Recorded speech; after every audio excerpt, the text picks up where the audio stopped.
πρώτη μας διανυκτέρευση στην Ιταλία. Έτσι ταξίδεψε η μοτοσικλέτα μέσα στο βανάκι. Για να γλιτώσουμε, να μην πληρώσουμε εισιτήριο για τη μοτοσικλέτα, πληρώσαμε μόνο για το βανάκι. Οπότε μας βγήκε αρκετά πιο οικονομικά.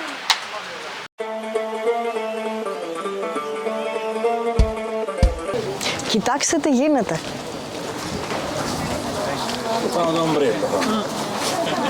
Μόλις φτάσαμε στο Αλμπερομπέλο,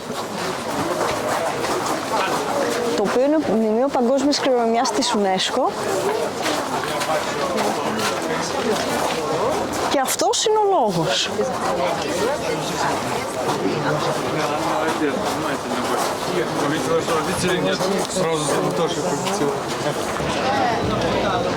Αυτή η τρόλη που βλέπετε είναι φτιαγμένη από ξερολιθιά και δεν έχουν κανένα συνδετικό υλικό, ώστε να μπορούν να αποσυναρμολογηθούν πολύ εύκολα.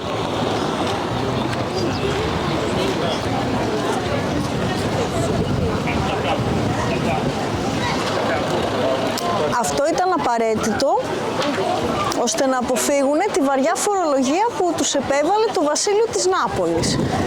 Έτσι, όταν ερχόταν ο φοροεισπράκτορας, του χαλάγανε τους τρούλους και τα σπίτια θεωρούνταν ημιτελείς.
Εδώ έχει άλλη μια παλιά εκκλησία.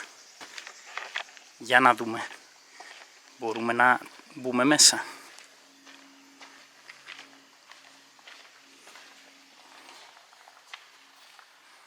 Wow. Ναι. Έχει και αγιογραφίες στους τοίχους.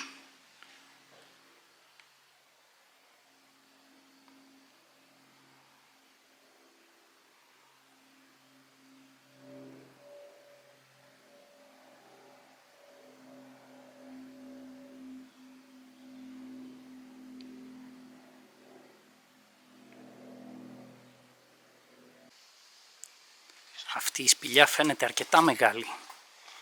Για να δούμε πού οδηγεί.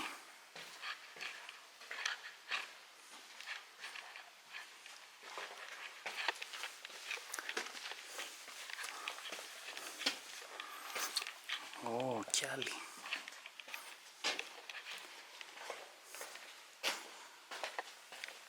Πω, είναι ένα ολόκληρο δίκτυο.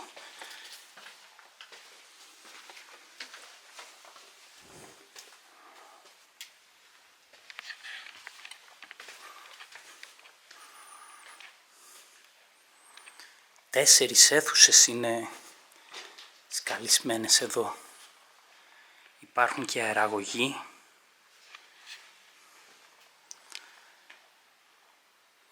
Εδώ θα μπορούσαν άνετα να μένουν αρκετές οικογένειες. Και έχει και μια ωραία δροσιά.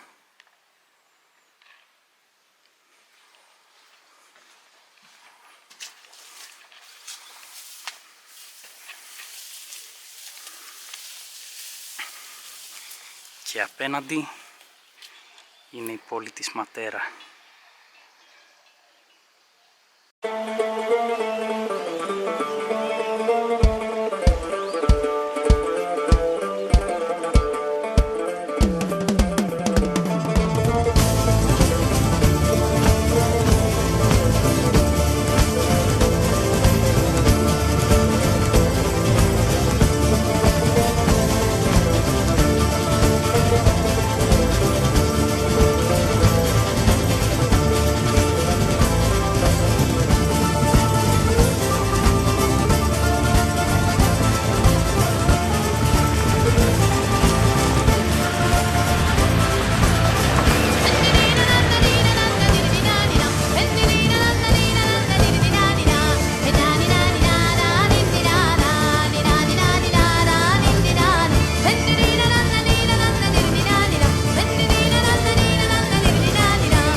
Κοιτάξτε που είμαστε.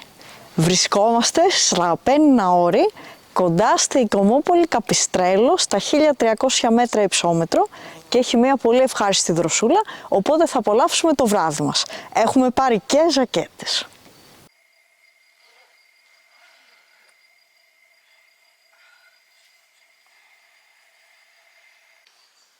Μάλιστα, εδώ έχει ωραίες κομμάτινες διαδρομές και πέρασαν και κανένα δυο εντουράδες. Οπότε πάω κι εγώ να εξερευνήσω την περιοχή.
Κορτόνο είναι μια αρχαία ετρουσκική πόλη στη Τοσκάνη. Είναι σαν καστρόπολη και έχει πάρα πολύ ωραία θέα όλου του κάμπου τριγύρω. Εγώ είχα έρθει παλαιότερα, αλλά για τον Ηλία είναι η πρώτη φορά και έτσι είπαμε να την επισκεφτούμε πάλι.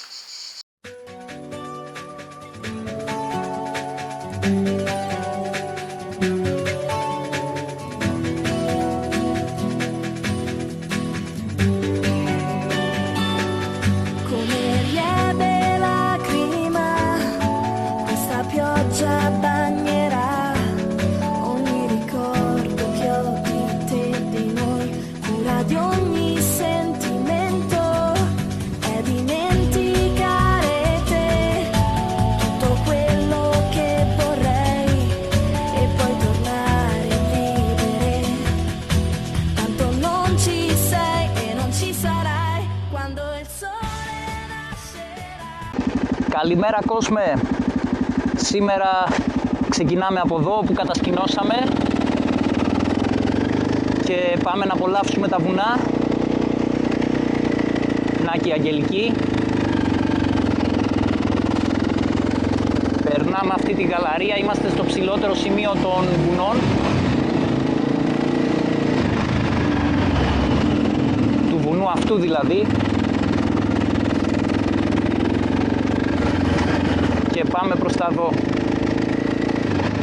Σέτιτσα ή Σέτισα, κάπως έτσι.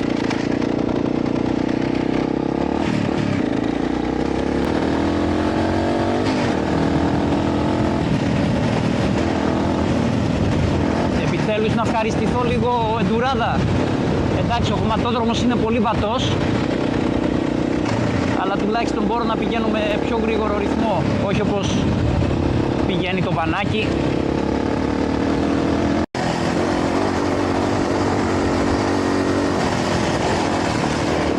Μεγάλη απόλαυση πάντως στο ξεφόρτο το μηχανάκι.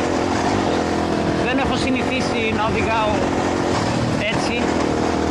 Συνήθως οδηγάω στο χώμα με πλαϊνές βαλίτσες, με φορτίο. Εδώ πηγαίνει άνετα.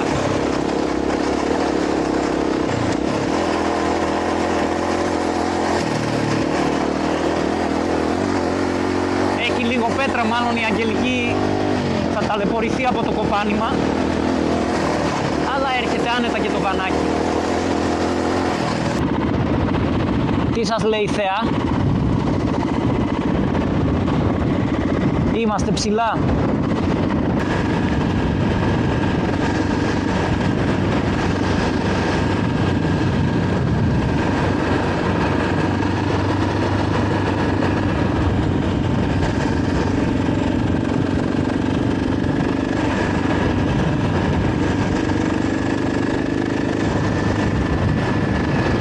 Φανταστική διαδρομή.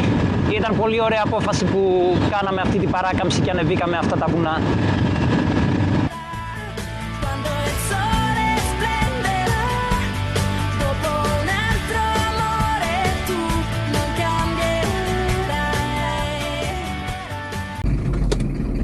Κοιτάξτε εδώ ένα δρομάκι στο οποίο βγήκαμε.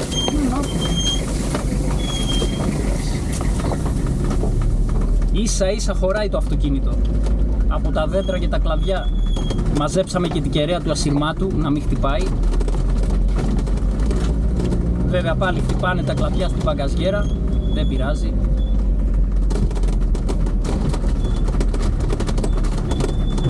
Θέλει προσοχή εδώ, μην χτυπήσουμε κανένα δέντρο. Α, και βγήκαμε εδώ.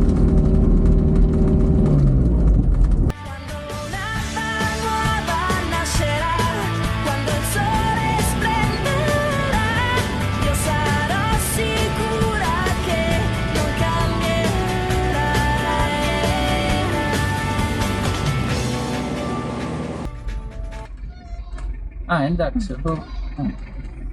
Περίμενε. Ωραία.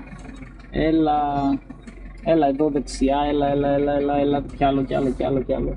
Μπορείς να έχεις κι άλλο. Ωραία, αριστερά τώρα, αριστερά. Εντάξει, αριστερά. Ωραία. Εντάξει, στη δικιά σου πλευρά κολλάς. Βάλει για καμιά ταχύτητα στο γενάρι. όμορφο το Monte Baldo, Να η πρώτη μας θέα της λίμνης Γκάρντα. Η πρώτη μας πεζοπορία κατά τη διάρκεια του Mad About Americas. Και όπως λέει και η πινακίδα, αυτή η πεζοπορία είναι για έμπειρους εκδρομείς.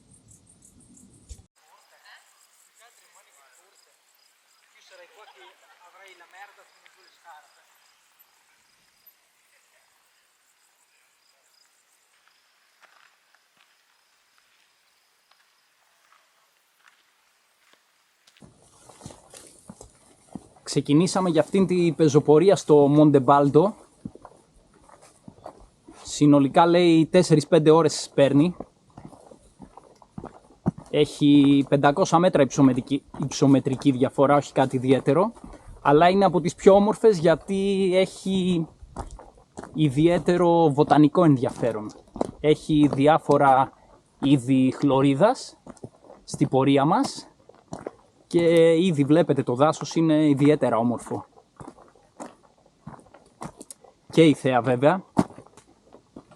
Κοιτάξτε εδώ μπροστά ένα άνοιγμα στα βράχια.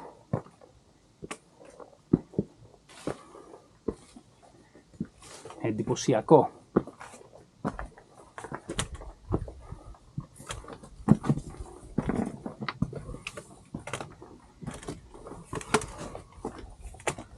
Από εδώ βλέπουμε άλλη πλευρά του βουνού. Καλά, κοιτάξτε εδώ πέρα ορθοπλαγιά από πάνω μας.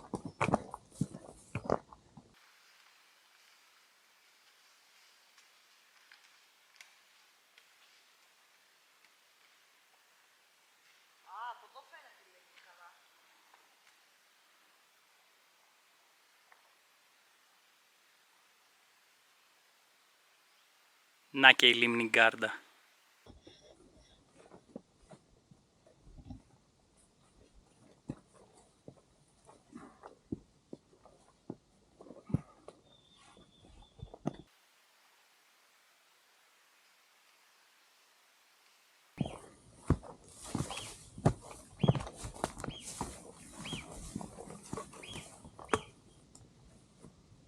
Εδώ φαίνεται σχεδόν όλη η λίμνη.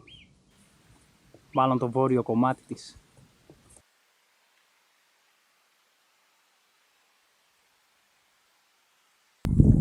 Βγήκαμε από την άλλη μεριά. Εδώ πέρα βλέπουμε το νότιο κομμάτι της λίμνης. Βέβαια η Γκάρντα είναι τόσο μεγάλη που δεν φαίνεται το νότιο άκρο της. Έχει και καταχνιά πολύ σήμερα, συννεφιά. Κοιτάξτε μέρος που βρήκαμε να κατασκηνώσουμε μετά την πεζοπορία μας στο Monte Baldo. Ακόμα στο ίδιο βουνό είμαστε και η Αγγελική μαγείρεψε φρέσκα ζυμαρικά από την Ιταλία εδώ χειροποίητα. Με τι? Με ντομάτες ιταλικές, βασιλικό και σκόρδο και μια σαλάτα εμπνευσμένη από διάφορους φίλους. Με φλούδες καροτιού, κοιτάξτε, καρότου.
Hello, we are at the root of the 52 tunnels. This was an important military construction which was used during the First World War. It's made up of 52 tunnels that are carved in the rock, as can be seen. It was completed in just a few months, and it's located on Mount Vesuvio in northeastern Italy.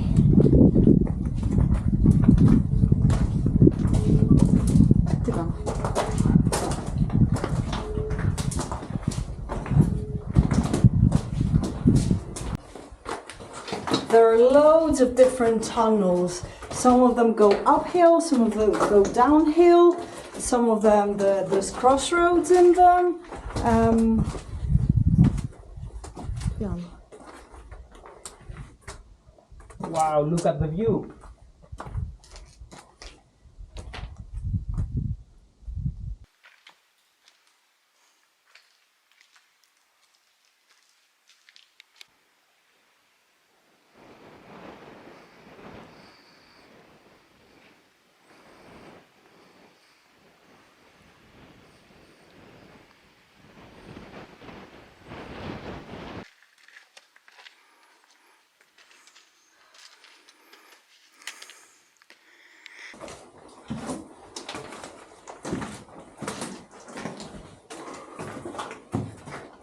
Oh, is that a dead end?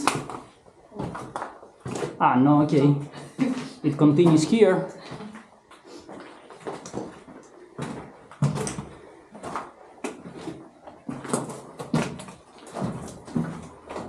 Maybe this was one of the guys who built these tunnels.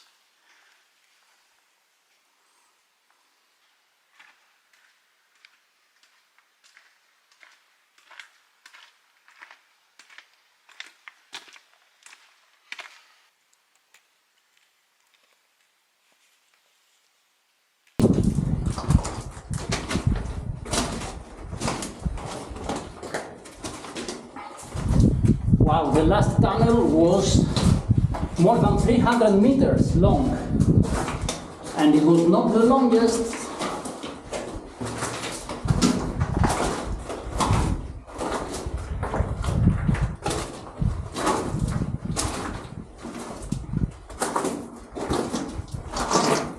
The nice thing about trekking in the tunnels is that you are protected from the rain.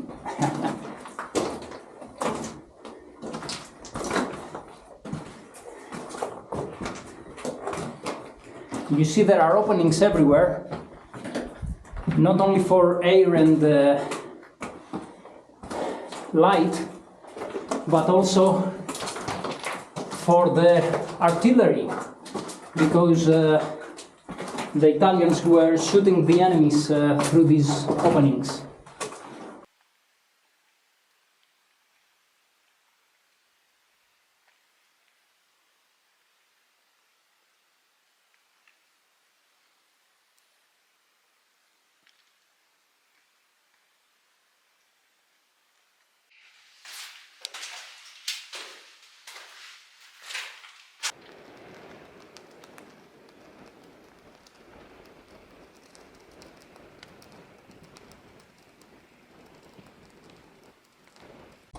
We've made it to the 52nd tunnel. It took us just over 3 hours. It was a leisurely walk. The altitude difference was about 800 meters. So this is the last tunnel. And now we're going to return to the point where we started from a different route, because it's a circular path. Yay!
τουριστικό κέντρο της πόλης.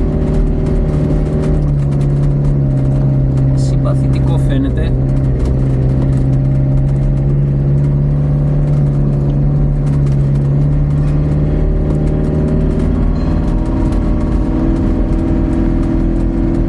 Τώρα βρέχει, οπότε δεν είναι και ο ιδανικός καιρός για περπάτημα.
Today's hike took us to Lake Sorapis up in the Italian Alps near Cortina d'Ampezzo.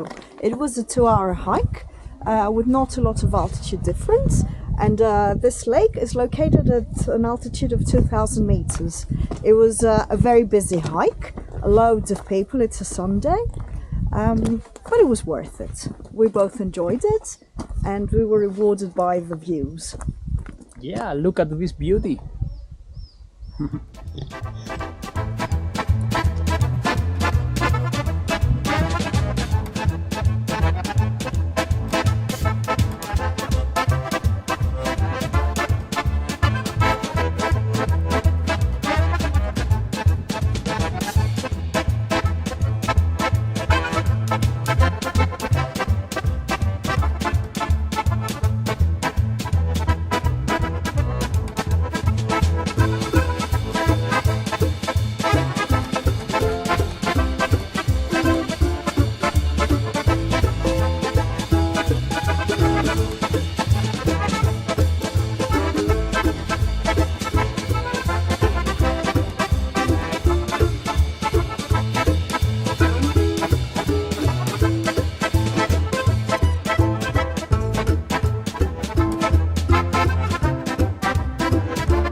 Σήμερα έχουμε κάνει τη διαρρύθμιση στο εσωτερικό του αυτοκινήτου και μαγειρεύουμε εδώ. Τι μαγειρεύεις, Αγγελική? Σήμερα θα φάμε ριζότο alla Milanese, αφού είμαστε στην Ιταλία, θα φάμε κάτι ιταλικό. Τι είναι το ριζότο alla Milanese δηλαδή? Είναι ριζότο με σαφράν. Βγάζουν και εδώ σαφράν. Δεν ξέρω. Ή μήπως το παίρνουν από το κρόκο? Κοζάνι κατευθείαν. Ναι. Κοζανίτικο. Ριζότο λοιπόν, μιλανέζικο με κοζανίτικο σαφράν. Μπήκαμε μέσα γιατί σήμερα βασικά από χθες βρέχει και εντάξει είμαστε ψηλά εδώ έτσι στους Δολομίτες στα 1700 μέτρα και έξω έχει 14 βαθμούς όπως βλέπετε. Μέσα έχουμε ανάψει τη σόμπα μας, σόμπα πετρελαίου που παίρνει πετρέλαιο από το ρεζερβουάρ του αυτοκινήτου και έτσι μέσα έχουμε 23 βαθμούς. Έχουμε βάλει και τη μουσικούλα μας, εδώ με τα τηλεχειριστήριά μας, δυναμώνουμε, χαμηλώνουμε, σταματάμε, ό,τι θέλουμε κάνουμε και έτσι είμαστε μέσα άνετα και ζεστά.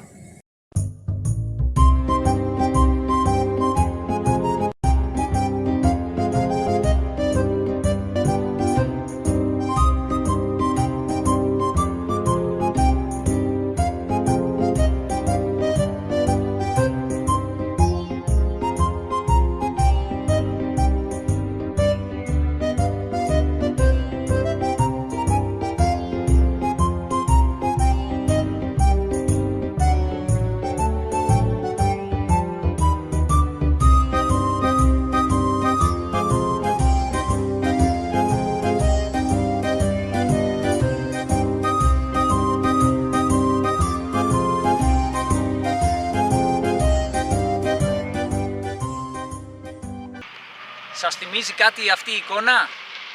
Εμένα μου θυμίζει τα puzzle που διάλεγα να φτιάξω μικρός και γι' αυτό ήρθαμε να το δούμε και από κοντά. Είναι το χωριουδάκι Σάντα Μανταλένα στη Val di Funes. Κοιτάξτε ομορφιά. Ένα καταπράσινο ήσυχο αλπικό χωριουδάκι και από πάνω οι κορυφές των Άλπαιων.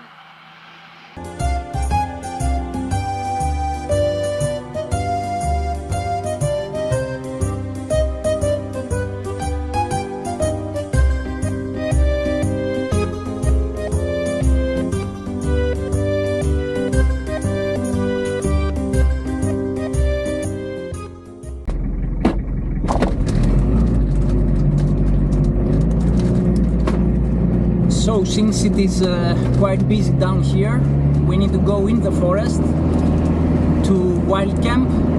It's just a few meters away, but it's quite steep, so we are using the four-wheel drive and the low gears. Let's see if the Toyota will make it.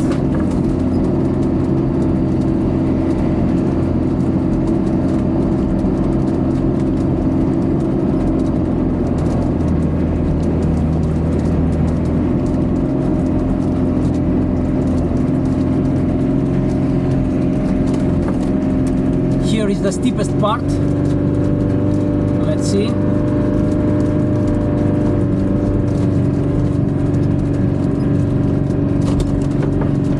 There are some tree roots on the dirt road.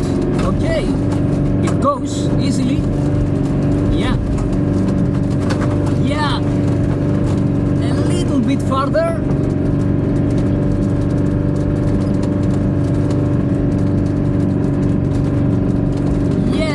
Here we are, we made it. So we can spend a quiet night by ourselves in the forest. Here we are. This is a great spot.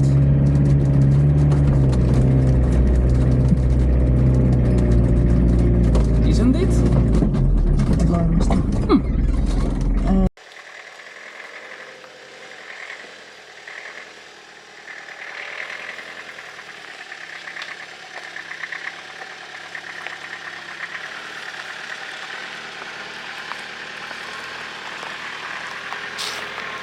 Μπράβο, έτσι.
και εγώ λοιπόν στο Stelvio Pass, το πέρασμα Stelvio, στις Ιταλικές Άλπεις, το περίφημο, το οποίο όπως βλέπετε δεν είναι διάσημο μόνο για μοτοσυκλετιστές, αλλά και για ποδηλάτες και για σπόρα αυτοκίνητα.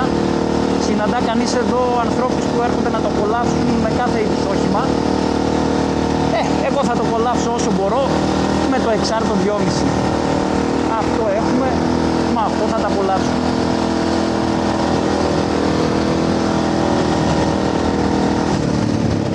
Βλέπετε εδώ σε κάθε φουρκέτα υπάρχει και αρρύθμιση. Αυτή είναι η 300η. Ξεκίνησα από το 47 κάτω-κάτω αν θυμάμαι καλά. Ήμουνα κάπου στα 1300 μέτρα υψόμετρο, θα ανέβουμε νομίζω μέχρι τα 2.500 περίπου.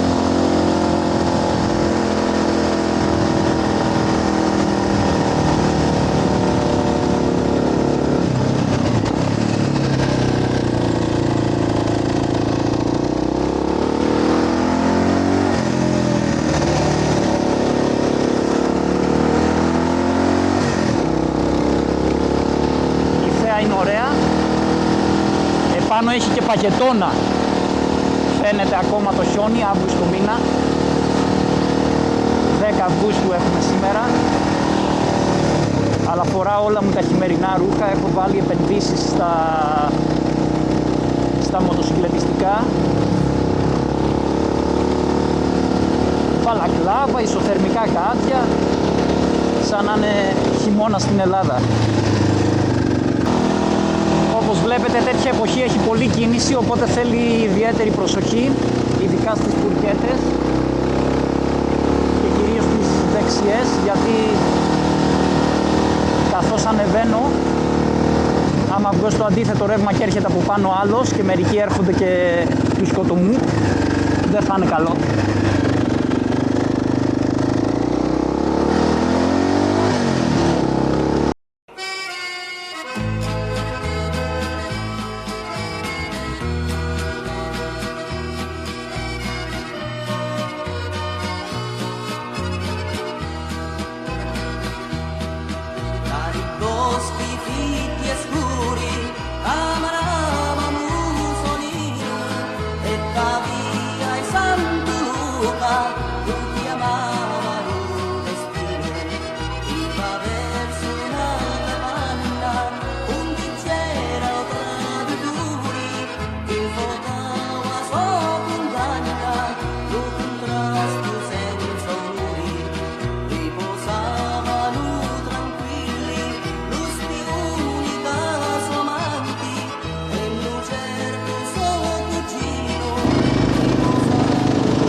Κοιτάξτε εδώ τι γίνεται από μοτοσυκλέτες.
Αυτό είναι το Λιβίνιο, χωμένο σε μια κοιλάδα μέσα στις Άλπεις, ιδιαίτερα όμορφη, γύρω-γύρω είναι τα βουνά και το ιδιαίτερο είναι ότι είναι φορολογικός παράδεισος από τον 16ο αιώνα και από το 1840 είναι αφορολόγητο.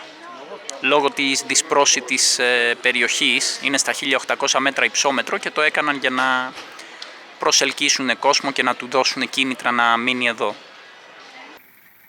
Έχει και ωραία λίμνη εδώ στο Λιβίνιο, η οποία πηγαίνει μέχρι τα σύνορα της Ελβετίας. Εκεί θα πάμε κι εμείς. Μάλιστα εδώ βλέπετε ψαρεύουνε.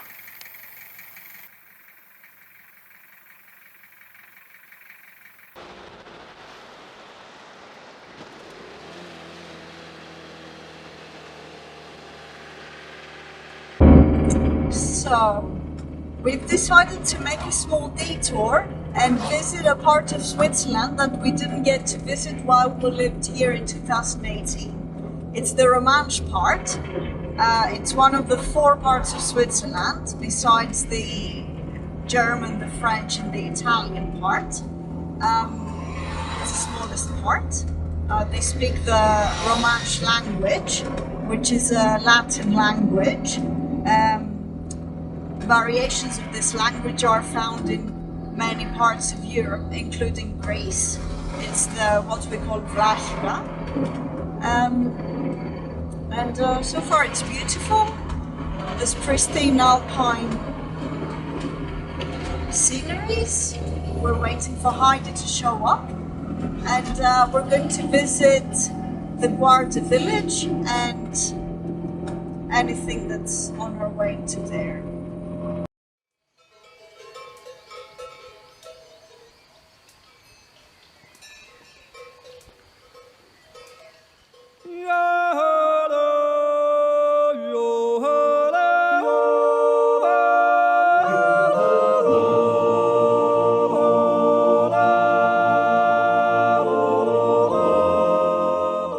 Αυτές οι επιγραφές είναι στα ρωμανικά, την 4η επίσημη γλώσσα της Ελβετίας, μετά τα γερμανικά, γαλλικά και ιταλικά.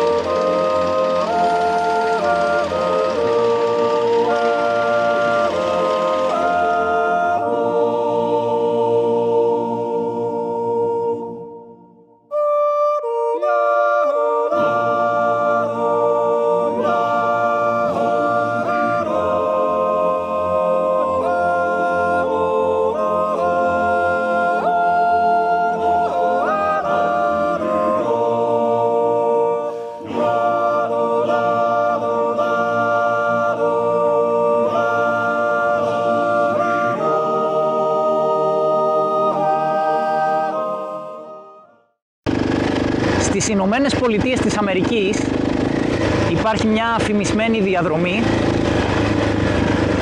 την οποία έχω σκοπό οπωσδήποτε να την κάνω.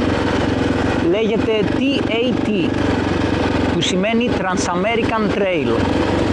Διασχίζει όλη τη χώρα από ακτή σε ακτή και είναι κυρίως χωμάτινη βέβαια. Είναι σχεδιασμένη για μοτοσικλέτες, έτσι. Υπάρχουν αρκετές τέτοιες διαδρομές στη ΣΥΠΑ, όπως η Continental Divide επίσης, που πηγαίνει από βορρά προς νότο, και υπάρχουν και πολλές BDR, Backcountry Discovery Routes. Έχω σκοπό βέβαια να εξερευνήσω πολλές από αυτές τις κομμάτινες διαδρομές και κάπως έτσι να διασχίσω τη ΣΥΠΑ.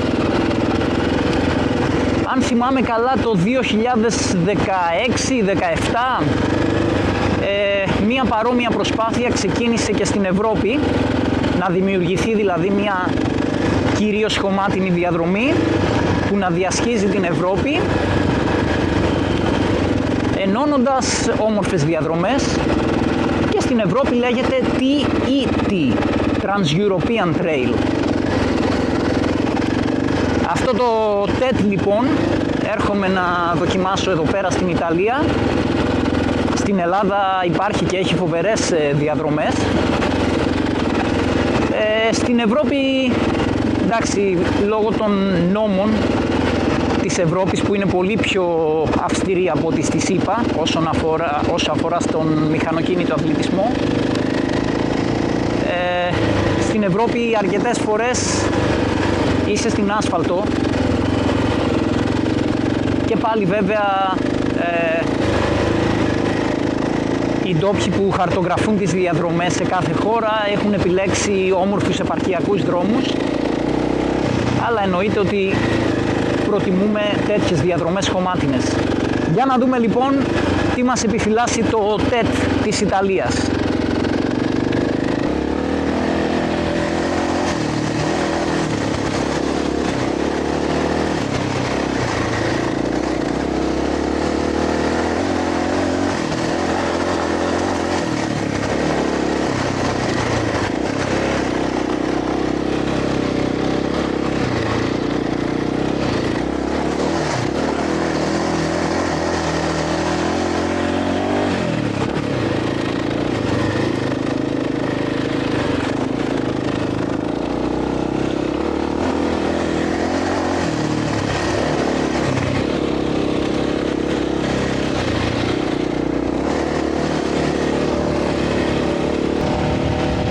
Κατέβει σε μια επίπεδη διαδρομή όπως βλέπετε. Έχει όμως κατάφυτο δάσος, ωραίο είναι. Και κινούμε δίπλα σε ένα ποτάμι το οποίο λέγεται Σέσια. Είναι αρκετά όμορφα. Αν και πολύ βατός χωματόδρομος, έχει ενδιαφέρον.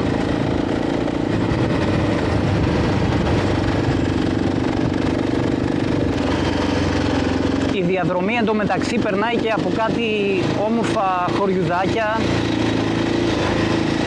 ή κομμοπόλεις όπως αυτή. Αυτή είναι η Μπριώνα και μάλιστα έχει και ένα ωραίο κάστρο.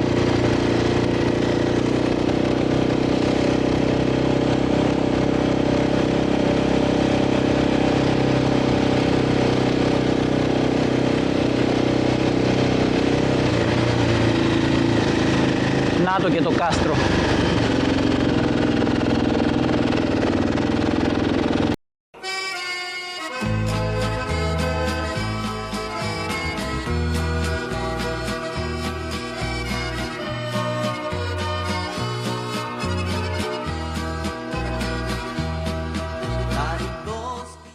Ciao amico! Ciao Italia! Italia! Bellice, qua Bellice! Bello, bello Italia! Bello, bravo, bravo! And bello grappa! Cin cin!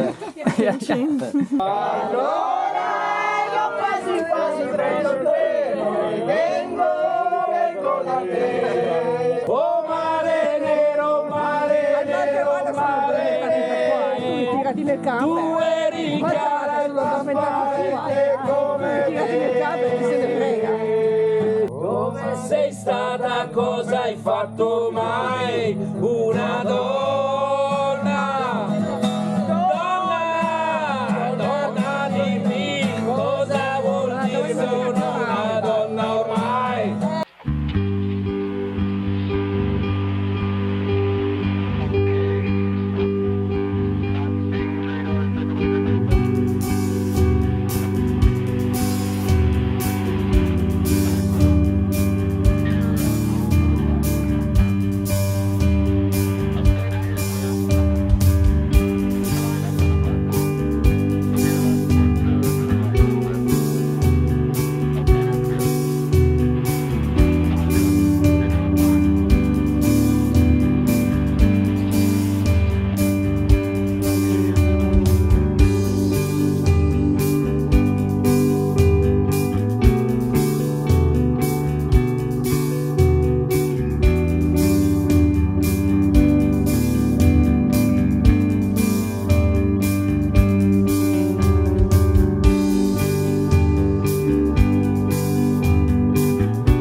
ανεβαίνοντας βουνά, περνώντας όμορφα μέρη.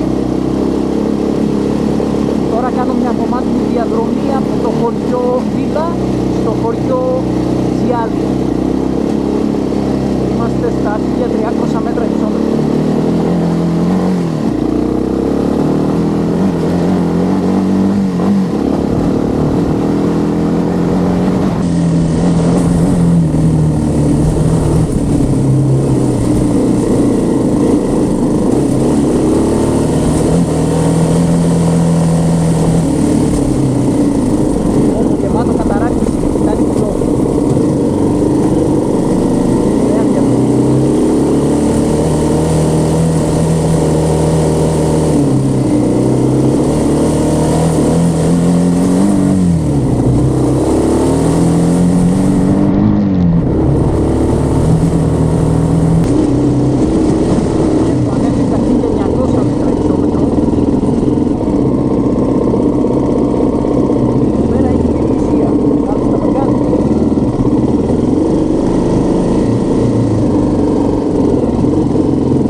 Τώρα έχω ανεβεί εδώ πέρα σε ένα βουνό στα 2.000 μέτρα υψόμετρο και βλέπετε το τοπίο είναι αλπικό, κυριολεκτικά, γιατί είμαι στις Άλπεις. Είναι πολύ όμορφη διαδρομή και ερημική, οπότε την απολαμβάνω.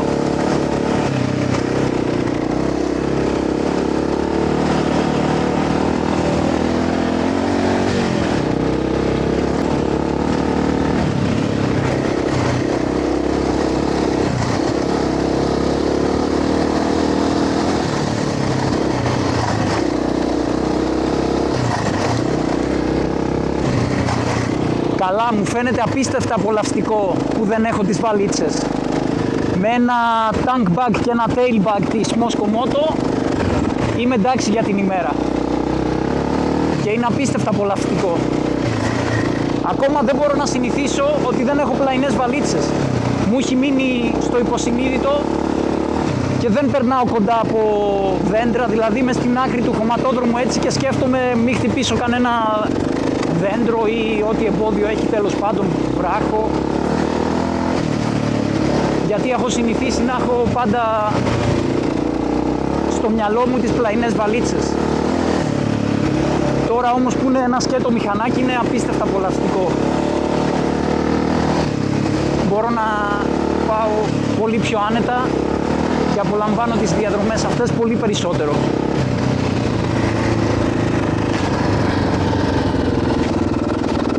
Wow, έχει φάρμα εδώ πάνω.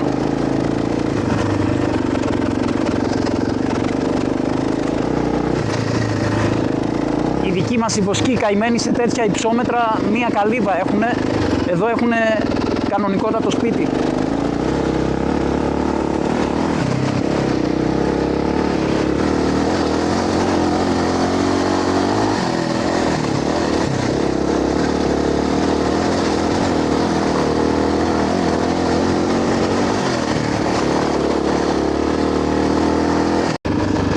Και οι αγελάδες που βόσκουν στα αλπικά λιβάδια. Κοιτάξτε εδώ στάνει που μένουν οι άνθρωποι στα 2.000 μέτρα υψόμετρο.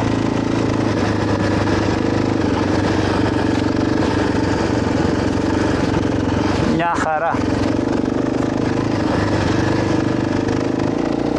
Δύσκολη ζωή, αλλά δείτε θέα που έχουνε.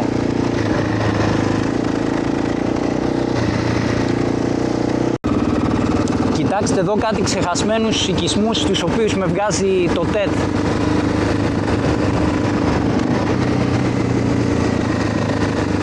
Σήμερα είναι 15 Αύγουστος, οπότε γίνεται χαμός. Ακόμα και εδώ πάνω στα βουνά όλα τα σπίτια είναι ανοιχτά. Έχουν έρθει να απολαύσουν τη δροσιά. Είμαστε στα 1100 μέτρα υψόμετρο.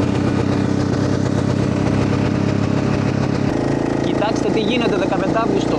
Έχουν έρθει όλοι στην εξοχή, κάνουν πικνίκ, ψίνουνε, έχουν στρώσει τις κουβέρτες τους στα χορτάρια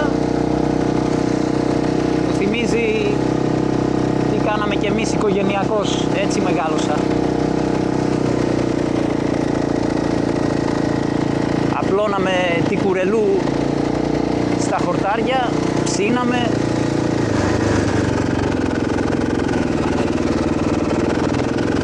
Παίζαμε τα παιδιά όλη μέρα εκεί στα βουνά, πάνω κάτω, γινόμασταν χάλια μες στις λάσπες, αλλά ήταν πολύ ωραία. Για εμάς, όχι για τη μάνα μου που τα καθάριζε.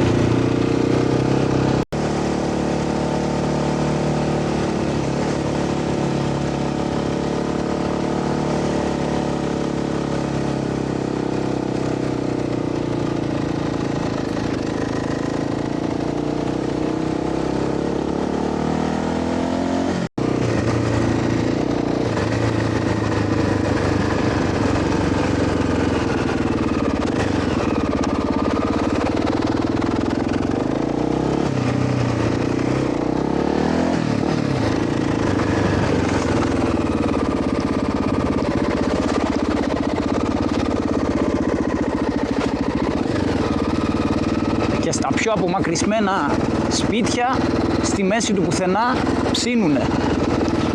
Εδώ δείτε, πάνω στα βουνά.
Pour un voyage en canot sur la Gatineau, plus souvent les pieds par terre et la charge sur le dos. La passion à notre jeune âge qu'on avait si mal pensé, à courir dans les auberges, notre argent avions dépensé.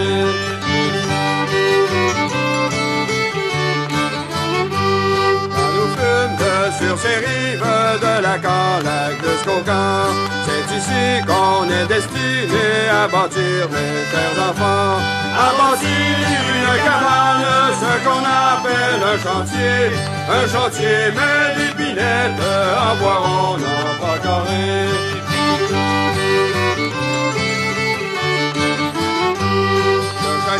Et prenne sa place, c'est ici qu'on va coucher, qu'on va dormir sur la paillasse de branches qu'on va rapailler. Mettez-y 100 fois des branches, mais des branches de sapin, et pour mieux être à son aise, la plus grosse en sur les reins.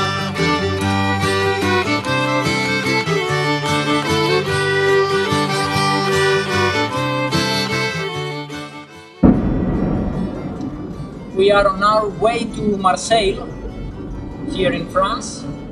Basically, this is the last day of our road trip in Europe. Since tomorrow morning we will deliver our vehicles to the company that will ship them to Uruguay.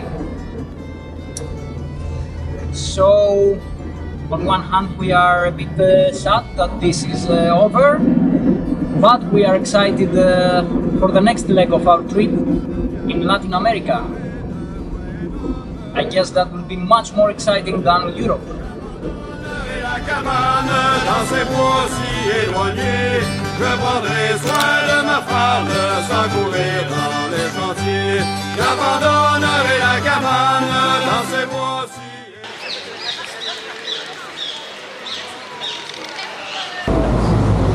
So we're currently in Marseille. This is the final leg of our European trip. We delivered the vehicles this morning to the company that is going to ship them to Uruguay. And if all goes well, we're going to pick them up from Uruguay, Montevideo, in about a month and a half. We hope everything's in order. At the moment, let's enjoy Marseille. Oui. cette misère, m'en vous la raconter. C'est de moi pour ces colons dans ces maudits quartiers. C'est pour Philippe Gagnon que je me suis engagé. Pour la compagnie presse que je me suis monté. Il a bien fallu marcher 5 ou 6 000 à pied. Pour être voyageur, il faut savoir marcher.